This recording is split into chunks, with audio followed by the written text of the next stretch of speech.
Hello NuPIC, this is Matt Taylor. I am Numenta's open source community flag bearer, and I am here to show you how to use the HTM Engine, which is a tool or piece of code that we open sourced a month or so ago, and it makes it really nice and easy to create a bunch of NuPIC anomaly models all at one time and have them running all at once and feeding data into them at once. So this is kind of as opposed to the HotGem tutorial where we're just really creating one model and doing prediction, we're going to create over 100 models in this tutorial.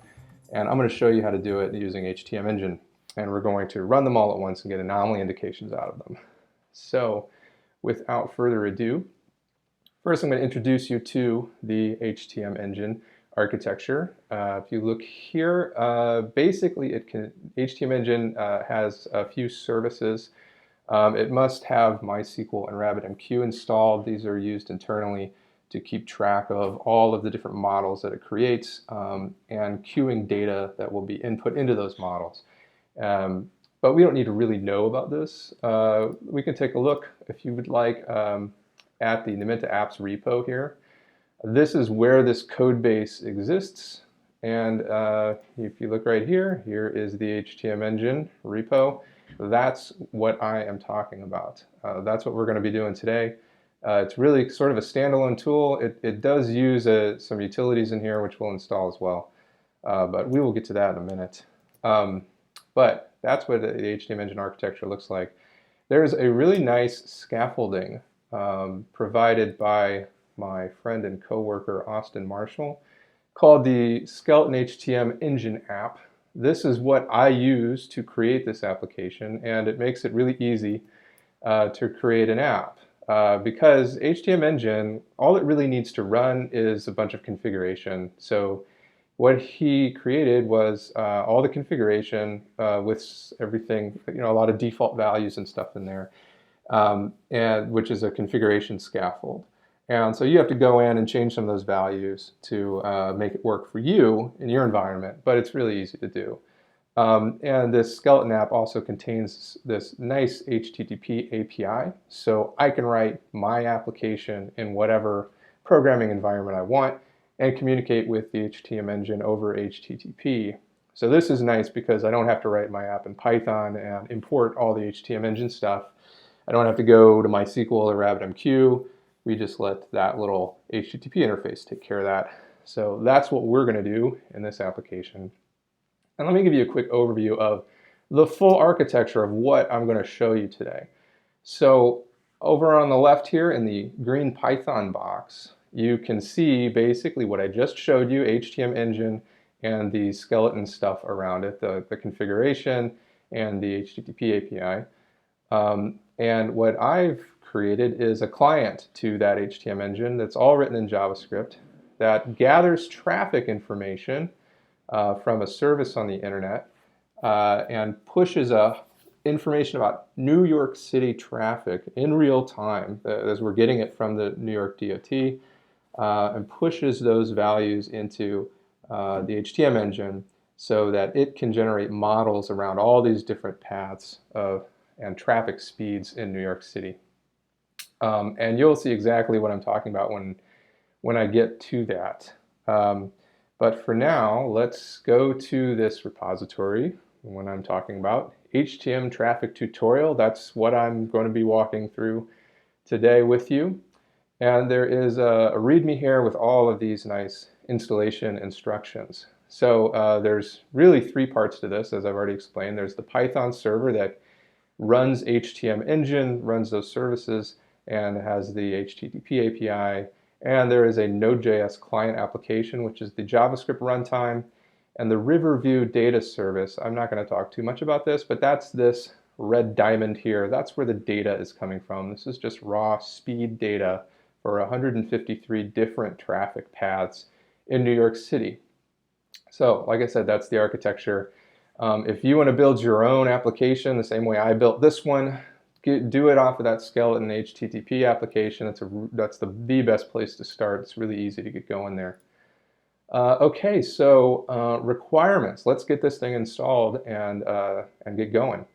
The HTM Engine, we're going to install that. It needs NTA utils, which we'll do, Supervisor, which is a service controller, MySQL, RabbitMQ, which is a message queuing system, and our client's going to need Node.js. You also need a Google Maps API key if you want to see all the maps and stuff. It's free, easy to get, but you have to go to Google to get it. Okay, so starting it up. First of all, we need to start the HTM Engine and install it. So we're going to move over to that README, which is in the Python folder. It's got its own README. Install and start required services. So I'm going to need MySQL, RabbitMQ, and Supervisor. So I'm not going to go through how to install MySQL or RabbitMQ or Supervisor because it's different on every system.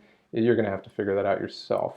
But I am going to start my MySQL server. Here we go. So you must have MySQL running, and there it is. I should be able to say MySQL and log in. There we go. Show databases. Very good. Okay. RabbitMQ also needs to be started. RabbitMQ server, I think, and we're going to do that in the background. Okay. There we go. And I want to show you also MQ admin that if we list all the queues, there's nothing in RabbitMQ right now. It's totally empty. So there we've got RabbitMQ running. And Supervisor I have installed, but I'm not going to start it right now. But you will have to install Supervisor. Just you can click this link, go to the website, and figure out how to get it running on your system. It's just a nice service manager, process manager type of software. You'll see it in action in a minute. Okay, number 2, install HTM Engine and NTA utils.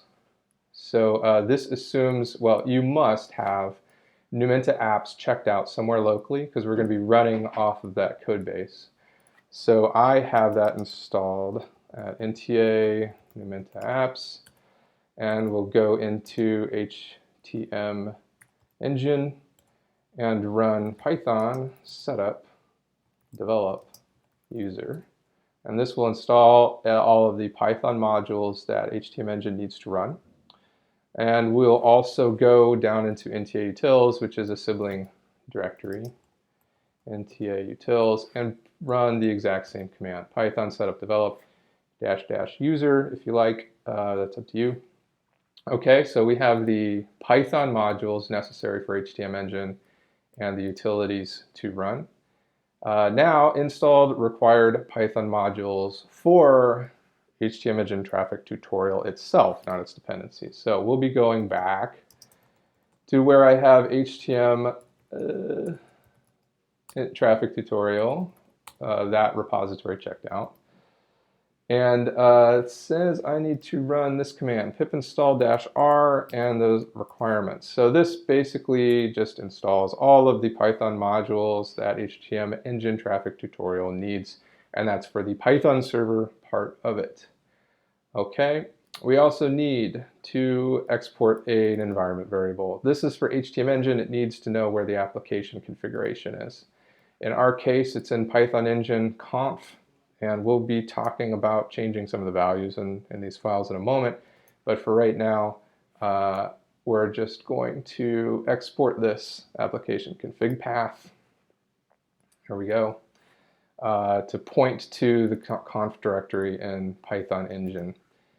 All right. So next step, create a MySQL database. So we're going to create one called traffic. Should be able to just do this from the command line. Now we should have MySQL database. I'll just trust that it's there. Didn't get any errors. Apply database migrations. Okay, so we have an empty database, but it doesn't have a schema yet. So running this command will create the appropriate schema that HTM Engine needs to store all the data it needs to store. So let's take a look now. Root. And we should use traffic. That database should be there. Show tables, and we have a schema. I'm not going to go over all this, but you can look into it if you want to. This is what HTM Engine uses to run, but we don't need to look at it right now. We have applied the database migrations, and now there are 2 configuration files in that conf directory I was telling you about that need to be changed. Okay, so I will open up an editor here and we will go into those files. The first one it says is in Python Engine Conf Supervisor, Python Engine Conf Supervisor, and look for anywhere it says users mtailor nta, because that's me. Look for that, and there's 2 results. There's one for the environment, and that points to a conf directory. You need to replace this with whatever path you have to your checkout to HTM Engine traffic tutorial in this location, and also at the bottom in this location under include files. So update those 2 values in supervisord.conf and also in the model checkpoint.conf, which is a sibling file. There's storage root. This is where HTM Engine saves model checkpoint, so where it serializes models to disk. You can put this wherever you want, just point it to a location on your file system, and if it doesn't exist, I believe it will go ahead and create it. So update that. Those are the only 2 places in your config files that you'll need to change, as far as I know. And now we can start our services with Supervisor. When we run this, this is going to start those services that we saw up here, the Anomaly service, the metric listener, the metric store, and the model scheduler. So let's do that. We want to be in Python Engine, make a logs directory in case that we don't already have one. So Python Engine, there's already a logs directory. And we're going to say supervisor-d-c for config, and here's the path to the config file that you should have just updated with the right paths. And this will start supervisor. Now you can look, supervisor CTL status will show you that those 4 services that we just talked about are running. You may also go to localhost 9001 to see the web view of these services. But that's unnecessary, but it's an easy way to look at the logs if you feel like looking at some logs. So supervisor is running. HTM Engine is running right now. Interesting thing, if we look at our Rabbit queues, we have a few queues in there. So when HTM Engine started its services, it created some queues in Rabbit so it could start communicating with itself. Okay, so we have services started. We've checked the status, everything's good. We can stop all those services by running this command. Let's go back to the README and continue from where we left off. Now we need to start the HTTP server. All right, we said there was this little shim HTTP interface that needs to be started all on its own. So we've taken care of the scaffold. We've started all the HTM Engine services. Let's start this little server. It's very easy to start. We're in Python Engine, so we just say Python web app. And there we go. So this little server is going to run for the duration of the demo here. So I'm just going to move this guy over, put him over to the side here, and we'll start seeing it doing things soon. But right now, all it is a stateless HTTP server that's just passing commands back and from my client application, it's not running yet, into HTM Engine. Okay, so we've got that started. That runs on localhost 8080. Now we need to go to the JavaScript side and start the HTM client. So that stuff, back to the traffic tutorial directory, is in this node client directory. So we'll go into node client. This is where our node app is, and to install its dependencies, we run npm install dot, which tells it to install this directory. And this will install all of the node packages that need to be there for it to run. Similarly, what we did when we did pip install requirements in the Python world. Okay, so all that stuff is now installed. We should be able to say npm start at this point and watch stuff happen. Let's do it. npm start. And there we go. So what's going on here? You can see our HTTP shim is plugging away. It's getting a bunch of requests right now from the client application. I am also going to show you my CPU usage because it's going to spike like crazy here as this thing starts up. Here we go. We'll just put this over here so we can see what's going on with our CPU. So let me come back to this diagram and try and give you an indication of what's actually going on here. Let's get this out of the way. So when this guy starts up, what it's going to do is it uses this traffic pusher component of the client application, goes to this traffic data service and asks how many different traffic paths are there. It gets all of the different IDs for those traffic paths, and it pushes the model IDs for those routes through the HTTP API to the HTM engine and says create a model. So it creates one model for every single one of these traffic routes that it gets from the data service. I should probably show you what this data service actually looks like here. So let's do that. The data is coming from a service we're running called Riverview. There's NYC traffic here, and this contains really at least 10 minutes intervals data for all these different traffic paths. So each one of these rows here is a different traffic path that the New York City DOT makes available. For example, here's traffic route 444. If we look at the metadata, we will see that this is in Manhattan. It's from West Street South Battery Place to FDR North Catherine Slip, whatever that means. And we actually have coordinates for it. And we'll see these routes plotted on the map soon enough, but I just want to show you where the data is coming from. If we look at the data, you can see we've got two values here, speed and travel time.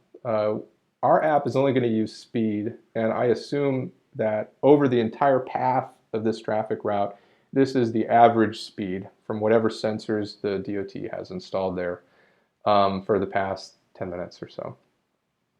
So that's what we're going to use. So this comes in HTML form if you want to view it, but you can also, and what the client application is doing is getting it in JSON form. So as you can see, this is what the JSON looks like. It tells you this is speed and travel time, and here's the data for each timestamp. Here's your speed, here's your travel time, and there's a bunch of data points. Okay. So that's the traffic service that we're getting our data from. Back to here, and like I said, for each one of those 153 routes, a model is created, and then it goes and gets all the traffic history, speed for that traffic, for that route, and pushes it for each model in serial every different value. So right now, why our CPUs are totally pegged now is because HTM Engine has 153 NuPIC models running and a bunch of data queued for each one, and it's pushing a piece of data into each model over and over and over and over, and it's struggling to catch up with the amount of data I'm pushing to it. So if we look at the output for our client application, it's saying, okay, so for this path, I just posted data to HTM Engine. I've got 139 more models to go, 130 or 127 more models to go. So it's keeping track of where it is in the queue. And as you can see, there's a lot of data points being pushed. This guy's got almost 3,000. This guy's got 200 or 755, etc. And we're just going to have to sit and wait while this catches up. And you can see all the data posts that are happening over here. The thing is, the client application is going to push data to HTM Engine faster than it can keep up. So even after we've gotten through all of these different models, see we've got 123 more to go, the engine has still got a whole bunch of data in its queues for its models that it's going to still have to process. So that it's going to take a while. I think last time I did it took me about half an hour. But the nice thing is you can kill this. So here we go. I just killed the client application. As you can see from my CPU usage, I'm still pegged. My CPUs are still running because HTM Engine is still running. The HTTP API is still running. I just turned my client off. I basically stopped pushing data. And you can just restart it, and what it will do is go to the HTM Engine, ask what was the last data point you got for all these different models, and start pulling more data from the traffic service from that timestamp. So you can start and stop this even if it's not through posting data to the HTM Engine, and it will just proceed where it left off. And here we go, we're already back to 119 more models to go. And at this point, it's probably a good place to mention that if you don't want to sit here and wait for half an hour or so, depending on your system, I've got 8 cores, you might have 4, it's going to take twice as long. If you don't want to sit here and wait, there's a way you can speed this up. So let me show you real quick how to speed this up. Let's close our config files here. In the node client, there's a conf directory and there's a config module. Down at the bottom, it says path whitelist. Currently, it's undefined. That means it's going to load every single traffic path, but you can specify individuals. So if I just put 442, that, for example, this is data path 442. It's only going to load this one traffic path and not all 153 of them that are available. So you can kind of handpick in here which ones you want to load and just tell it specifically what is the whitelist. I could put 442, 1, 34, whatever. And then it'll take a whole lot less time for it to stand up because it's only got one path or a handful of paths instead of 153. So that's just in case you want it to run faster. I'm going to sit here and let it run and run and run so that we can get the whole data experience. So I'm going to pause the recording right now, and I will be back as soon as HTM Engine is caught up, all the data has been posted, and we'll take a look at what kind of traffic anomalies we can find. So okay, we're back, and looks like HTM Engine just caught up, and the client has said it's going to be polling at 10-minute intervals. So what that means is after 10 minutes, it's going to go back to HTM Engine, ask it, what was the last time you saw data for each one of these paths, take that timestamp and go to the data service and ask for any new points of data that occurred after those timestamps and push those new points into HTM Engine. So at 10-minute intervals, you're going to see your CPU usage spike yet again, but for a limited period of time while it just processes whatever occurred in the past 10 minutes. But now we can go to the web app.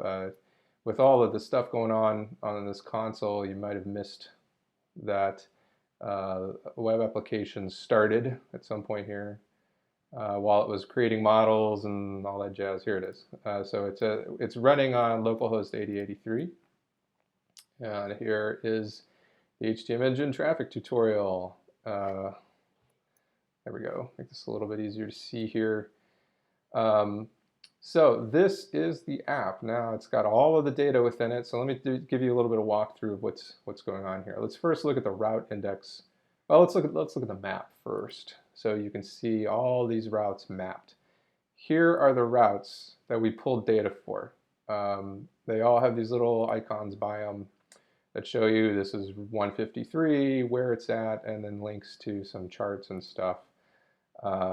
Let me take the route markers off. You can see I've just colored them randomly so you can sort of see where they're at. And then the route markers are at the first point in the route if we want to see it.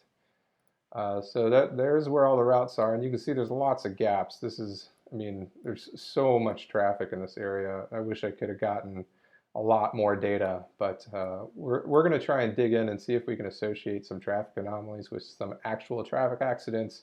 And we're going to find out that a lot of accidents occurred so far away from any of these routes, there's nothing we can do about them. Okay, so that's the map of all the routes that we have. Let's also look at the route index. So this is a view of every one of these routes, and you can it identifies what borough. I think you can sort. Yeah, so you can sort up here if you want to sort on address or ID or borough, etc. I'm going to sort on ID. And then each one of these routes has a chart. I'm going to go to 442 because I know that's an interesting route, and it has a lot of data. It's at the very tip of Manhattan, southern tip. So let's look at these routes. This route, it looks like we've got 1, 2, 3, 4, over 4 weeks of data for. The yellow things on this chart here are weekends, and we can kind of drill into this chart and see. This is from August 2nd here, August 3rd midnight, and so that was Sunday, and this is Monday morning in rush hour. Like we want to dive into rush hour. You can see how anomalous the traffic speed is over time. So it looks like, for example, at 4:07, traffic was very slow. It was going from 16 miles per hour there, jumped all the way down to 3 miles per hour, and then a big jump to 30 miles per hour just 10 minutes later. So that caused the anomaly likelihood to go up quite a bit. So that's just an idea of one route. When you're looking at one traffic route, you've got some options over here. You can view it on the map. You can view the daily charts, which is interesting. So if we go to daily charts, this will map out 24-hour periods. So the first one is a 24-hour period starting now, going backwards 24 hours. And then each consecutive chart underneath it is the previous 24-hour period. And you can see there's big gaps in data. This is pretty typical for this traffic data set. But you can also see that, for example, this route has a lot of anomalous activity occurring around rush hour, which makes sense because just things are going to be generally more chaotic during rush hour period. So let's go back home. I also want to show you, you can look at the boroughs directly if you want to see a map of just the Manhattan routes. There they are. If you want to see charts of just the Manhattan charts, here they are. We can actually, once these charts load, we can actually grab one chart and it will resize all the other charts, rescale them to be that time period. So this is from midnight Sunday to right now. And then I can go through and click this hide button to, I guess it's not working. There it goes. I click the hide button to hide the routes that don't have any interesting things going on. This is typically what I do to try and do some analysis on what traffic anomalies are happening in what areas. So I'm just going through and hiding all of these. Hide. Of course, this could be made better because it keeps popping up to the top, but I'm not too worried about it. Anyway, there's a lot of routes in Manhattan. And as you can scan through time periods and see, okay, 10 o'clock, something crazy happened on this route, Route 1. At the same time, a similar time, something interesting was happening on this route, Route 122. So this is one way to peruse the traffic data and try and look and see what's going on. Perhaps a more efficient way is to search for traffic anomalies. Let's close this so I can show you this full screen. Okay, so let's say I want to get all traffic anomalies for from rush hour. Let's say it starts maybe 4:22 up until now, New York time. And we want any anomalies that are over 0.99. Click this button, wait a few seconds, and we'll get all of the routes in all of the boroughs that had data points over that threshold of 0.99. And so there's two options here. Click here to plot them.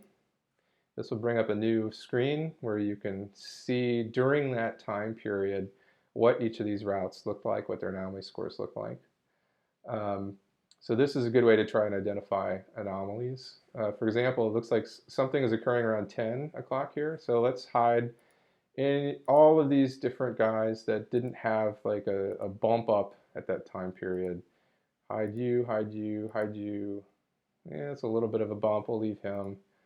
Hide you. Hide you. No. No. hide. Anyway, I'm just trying to get rid of all of the routes that like don't have some type of anomaly increase at this time period. This is another way you can try and identify traffic anomalies. Um, so these are all, so 2 Manhattan, 2 Queens, and another Manhattan. So this is another way you might be able to identify something. Something strange is happening between 10 and 11 on several of these routes. So this is this is why this anomaly score is high, because it jumped from 54 miles per hour down to 1 and then back up to 55 10 minutes later. That's probably just a bad data, but definitely anomalous. And in the others, so maybe you don't know, like Route 122, whether this is, like maybe we want to see the history of this. So I'm going to click on the daily routes for Route 122, and then we can see, so I don't really trust this anomaly because we haven't seen a whole lot of data, right? The data points in the past are really few and far between, and it just got enough so the anomaly likelihood started giving decent values here. So I'm not really going to trust that one. Let's look at another one, 315 in Queens.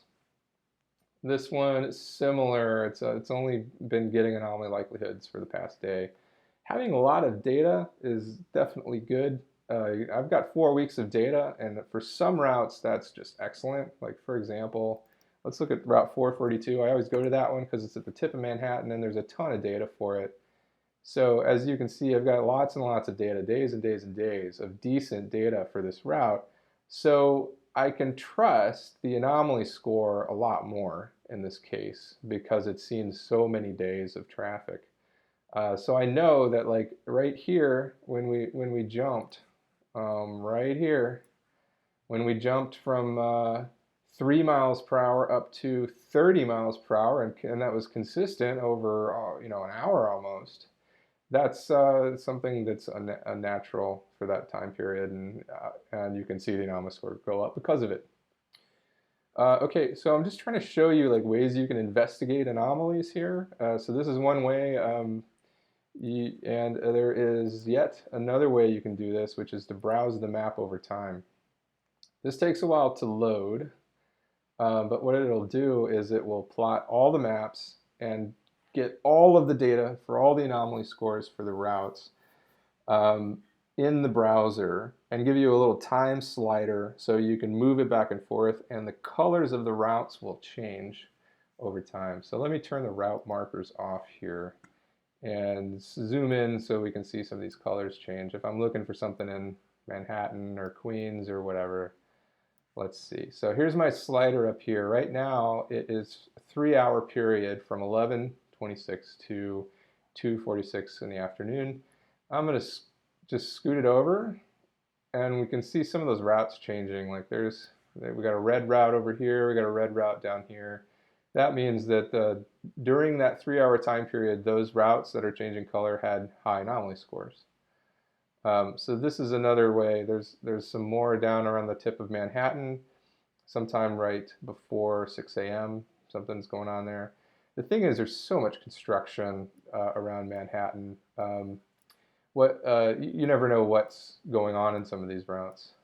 So what I like to try and do is correlate actual traffic incidents. So let's say I'm going to look up New York City traffic accidents, and one of the, let's see, NBC New York has like a live traffic map I'm going to look at.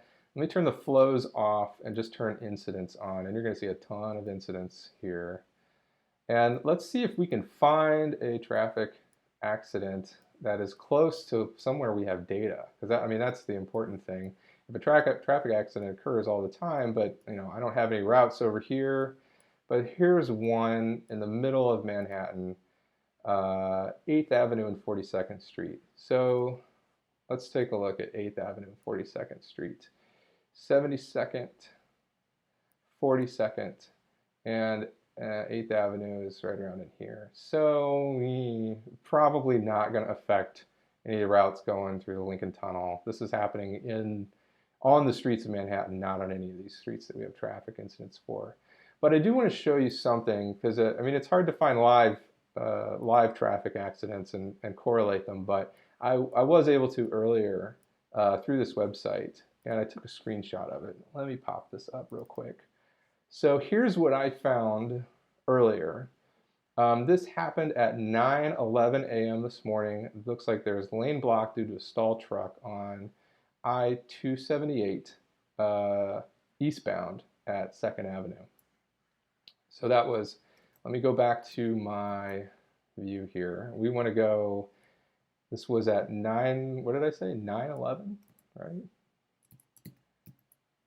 Yeah, 9:11 a.m.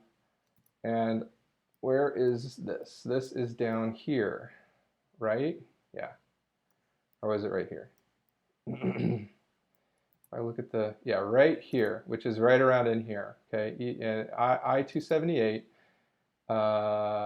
eastbound, exit 23, which is 2nd Avenue.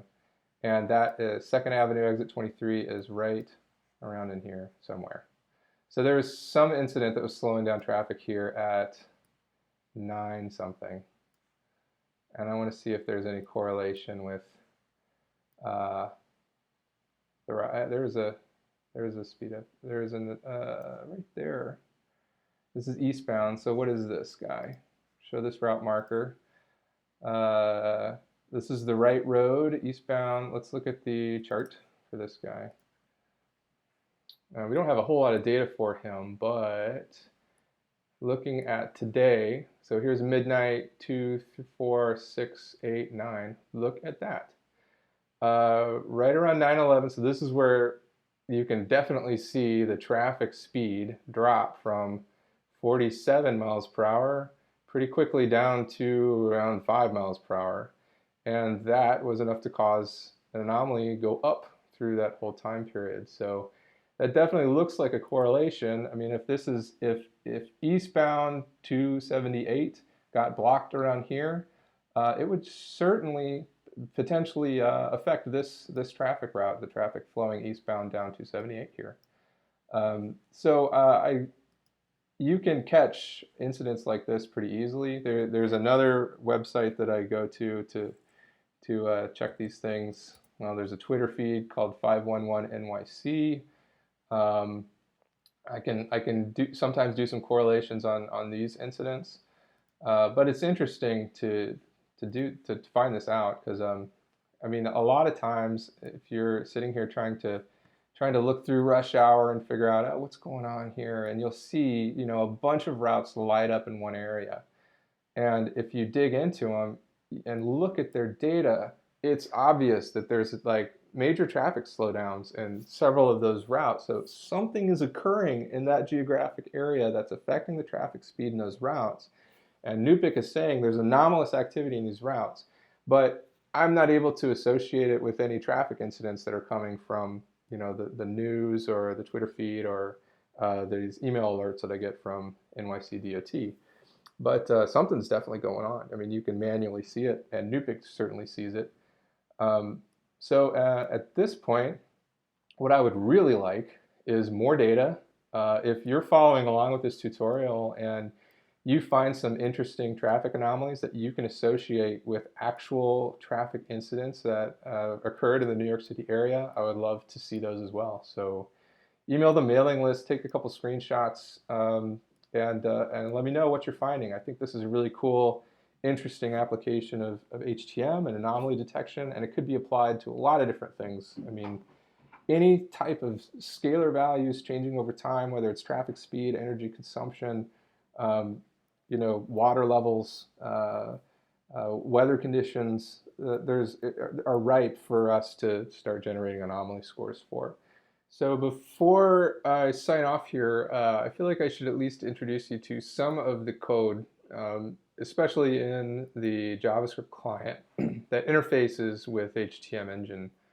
So let me show you that real quick. Here in Node Client under the lib directory, I've got all of the code that interfaces with HTM Engine in this HTM Engine Client class. And all it really is an HTTP interface because that's what the Python engine gives us. So it has, you could easily like pick up this class and reuse it for whatever you wish.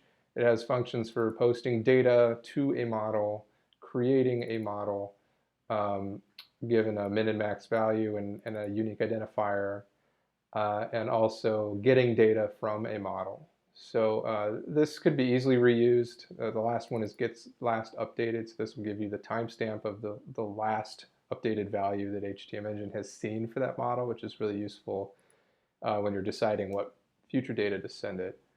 Um, so this is totally reusable as a client for HTM Engine. Um, the other classes in here, most of this has to do with the website itself. Um, the interesting thing is probably the traffic pusher. This is the logic that decides what data to query from the data service and push to HTM Engine. And it's just handed an HTM Engine client object and a data client object, which is here. This traffic data client, it is the client for the Riverview data service, and it knows how to get traffic data from that service. So the traffic pusher just gets two instances of those objects and depends on them knowing how to fetch their own data. The primary logic in this traffic pusher is in a fetch method. If you want to get into exactly the details of it, but if you want to reuse any of this, feel free. The HTM Engine client is probably the most useful because that's where you'll interface with the HTM Engine. But yeah, just a quick overview. I won't get into all the client-side stuff. You know, I do a lot of charting with digraphs and a lot of Google Maps stuff. If you want to dig into that, feel free, figure it out. PRs are welcome for this code base. If you find something that's wrong or can be improved, feel free to create a PR. I'm happy to review it and accept it. I'm going to keep this tutorial out there in our NuPIC community code base so anybody can play around with it. Right, I hope you have enjoyed this this HTM Engine tutorial with emphasis on how to do traffic anomaly investigations with live New York City traffic. Best wishes, and I will talk to you guys all on the mailing lists. Thank you.